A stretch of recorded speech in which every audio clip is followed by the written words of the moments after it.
তারা করেছে। আমরা দেখেছি প্রায় ভারত থেকে শিল্পীরা আসছে, ভারত থেকে বিভিন্ন সাংস্কৃতিক ব্যক্তিত্বরা আসছে, তাদের দিয়ে নানা অনুষ্ঠান আয়োজন চলছে। আরবি স্টেডিয়াম থেকে শুরু করে সব জায়গায় আপনার কলকাতা বোম্বের সব সুপারস্টারদের দিয়ে এখানে একের পর এক অনুষ্ঠান করা হচ্ছে। অন্যান্য দেশের যে শিল্পী কুশলীরা যে আসতে পারবে না তা নয়, কিন্তু শুধুমাত্র একটি দেশের প্রতি আনুগত্য দেখানোর জন্য তাদেরকে এখানে নিয়ে আসা এবং কিছু কিছু ক্ষেত্রে তাদের যে সমস্ত সাংস্কৃতিক কর্মকাণ্ড এবং অনুশীলন সেটা বাংলাদেশে সেটা চর্চা করানোর আমরা দৃষ্টান্তগুলো দেখেছি। কারণ যে বাংলাদেশ যেন তাদের একটা অনুষঙ্গ হতে পারে, তাদের যেন একটা অংশ হতে পারে, পার্শ্ববর্তী দেশের তাদের যে সাংস্কৃতিক অ্যাক্টিভিটিস তার যেন অংশ হতে পারে, এই কাজটাই তারা করেছে।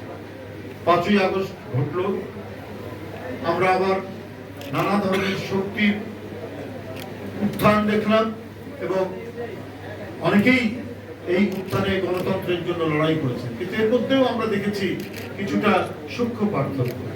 আপনারা লক্ষ্য করবেন গণতান্ত্রিক সংগ্রামে ছিলেন, কিন্তু তাদেরকে মনে হচ্ছে তারা আরেকটি সংস্কৃতি আমদানি করে কাউন্টার করতে চান পার্শ্ববর্তী দেশের ভারতে।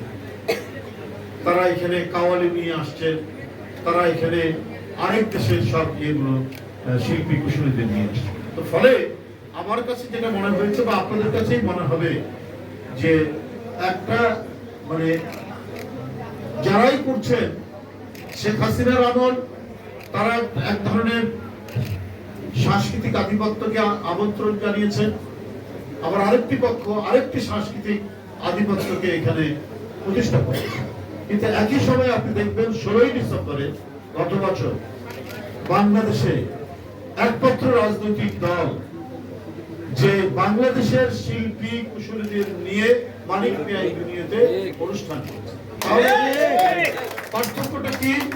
পার্থক্য হচ্ছে এটাই যে বিএনপি বাংলাদেশের যে মৃত্তিকা, পরিমাটি এবং লাল মাটির সৌরভের যে মৃত্তিকা, এই মৃত্তিকা মিশ্রিত যে আমাদের রাজনৈতিক ফিলোসফি, আমাদের সংস্কৃতির ভিত্তি, সেটাকেই সে চর্চা করে এবং এগুলো মানুষ আস্তে আস্তে আরো জানবে। তখন বুঝবে আমাদের সাথে আওয়ামী লীগের কেন পার্থক্য, আমাদের সাথে জামাতের কি পার্থক্য। তারা ইসলাম প্রচার করতে চায়, আর আমরা বলি এটা তো মুসলিম সংখ্যাগরিষ্ঠ দেশ, এখানে 1000 বছর আগে, 800 বছর আগে, 900 বছর আগে আমাদের সুফি সাধকরা এখানে ইসলাম প্রচার করেছেন। হযরত শাহজালাল শুয়ে আছেন সিলেটে, হযরত শাহ মখদুম শুয়ে আছেন রাজশাহীতে, হযরত শাহ সুলতান আছেন বগুড়ায়, খান জাহান আলী আছেন খুলনায়। সারা বাংলাদেশ এই সুফি সাধকরা একেশ্বরবাদের দিকে, তাওহীদের দিকে, সেদিন ইসলামকে প্রতিষ্ঠিত করেছেন। আবার নতুন করে আপনারা কি করবেন ভাই? কোন ইসলাম প্রচার করবেন? মানুষ যে ইসলাম আমাদের সুফি সাধকরা অনেক সংগ্রাম করে, অনেক মানব সেবা করে তারা প্রতিষ্ঠিত করেছেন, সেই ইসলামের উপরেই তো বাংলাদেশ দাঁড়িয়ে আছে। আপনারা আবার কোন ইসলাম প্রতিষ্ঠা করতে চান? আপনারা ইসলাম প্রতিষ্ঠা করবেন না মওদুদি তন্ত্র প্রতিষ্ঠা করবেন?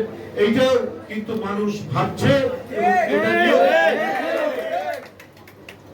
মানুষের কথা বলার আছে।